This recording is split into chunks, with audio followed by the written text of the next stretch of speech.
Greetings. I'm Hellena Pugh, a Marine Corps veteran and the host of your 5-Minute Salute. Today, I'm speaking with Dr. Daryl Barnett of the Marriage and Family Institute, who's in Minneapolis. Welcome to the show, Dr. Barnett. It's my pleasure to be here. Good to see you today. Excellent. So, I know you're not a veteran, but one of the reasons I wanted you here today speak with our veteran community is because of the challenge in relationships. I think one thing the COVID pandemic taught us is that a lot of families and marriages in particular came into a lot of challenges during that time. Can you speak to that? Absolutely. Um, whether you, I was getting ready to say my quick comeback was being the son of a veteran. Does that count? But in speaking about marriages and relationships, um, there are a lot of dynamics that feed into the quality of a home, a marriage and relationship, and the various things that come at them. The pandemic, that was national stress. And when that comes into the home, people don't realize it's internalized. It's like somebody turned up the pressure, or turned up the heat. And if you're in a home that is always too hot, then not you don't just perspire, but you begin to act differently. You begin to seek relief from different ways, and it's as if the families weren't prepared. Our capacity to rise above a situation is often linked to our preparedness and the extra pressure of the pandemic. Um, I don't know what the relationship was like before the pandemic, but those variables have really kind of caused some people to be just plain exhausted. They Right. have a problem communicating and they don't have solutions.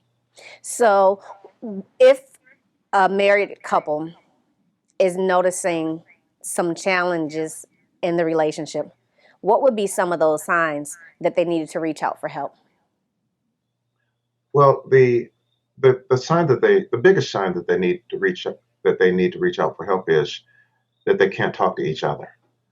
That every time they try to talk about something that is meaningful, it becomes a tit for tat, a slugfest sometimes, verbal slugfest, um, and they begin to express their perspectives rather than begin to work together for any level of oneness between the two of them. It's managing for what I see rather than how we can engage and make our life better through what we see. Right. And so that's really a big deal when they can't talk to each other. No ground is being made.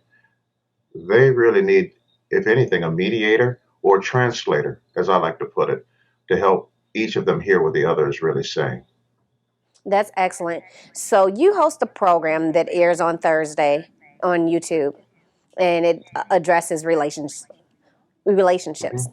What are some of those programs that you've hosted that have touched on challenges in marriage?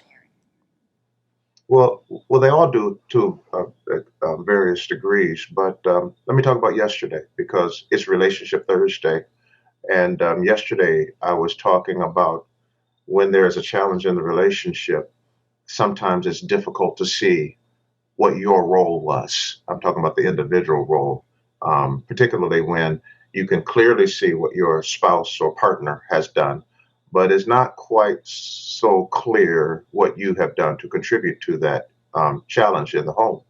Well, um, that comes from some habits that have been developed over time, or just some things that have become familiar in the relationship. And many times, the habits that we have uh, embraced in a relationship have come not because of intentionality, but out of response. And if I'm responding in a way that continues to bring compromise and or distance in my relationship, then it would be wise if I was aware of it and then began to address it. And sometimes we don't always need counseling to tell us that something is wrong, but we need coaching on what we can do better.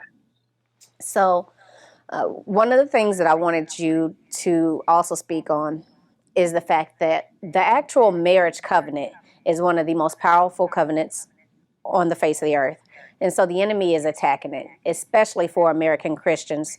So what are some things that Christians should do if they know their marriage is headed toward a challenging spot?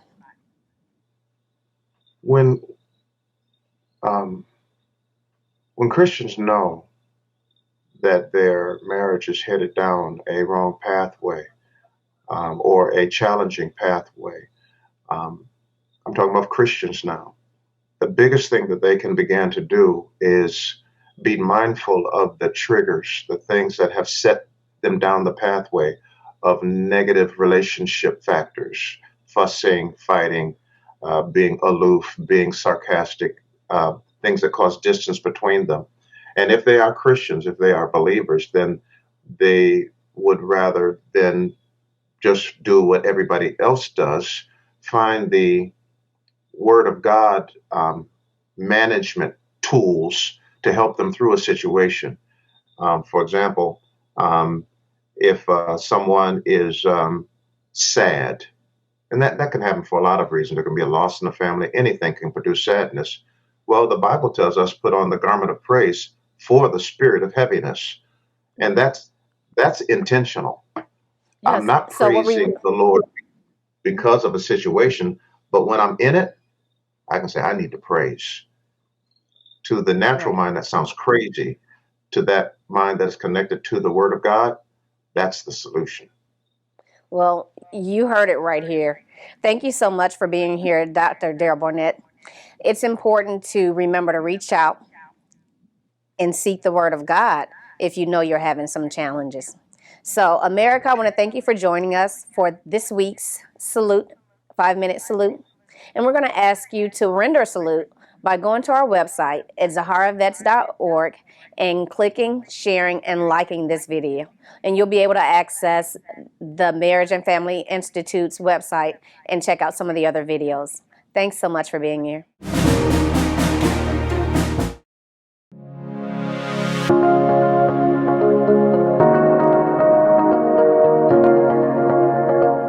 My name is Hellena Pugh. I am the founder of Zahara Veterans Network. So I started Zahara Veterans Network because as I transitioned out of the military in 2012, I was encountering so many challenges with my transition, and I realized that there really wasn't an organization that spoke definitively to the issues that impacted women veterans, but also I encountered other male veterans who were having very similar issues to which there really wasn't an answer. So I started the organization so that I can provide information for other veterans, but also put us on the path to start providing those services that weren't being offered.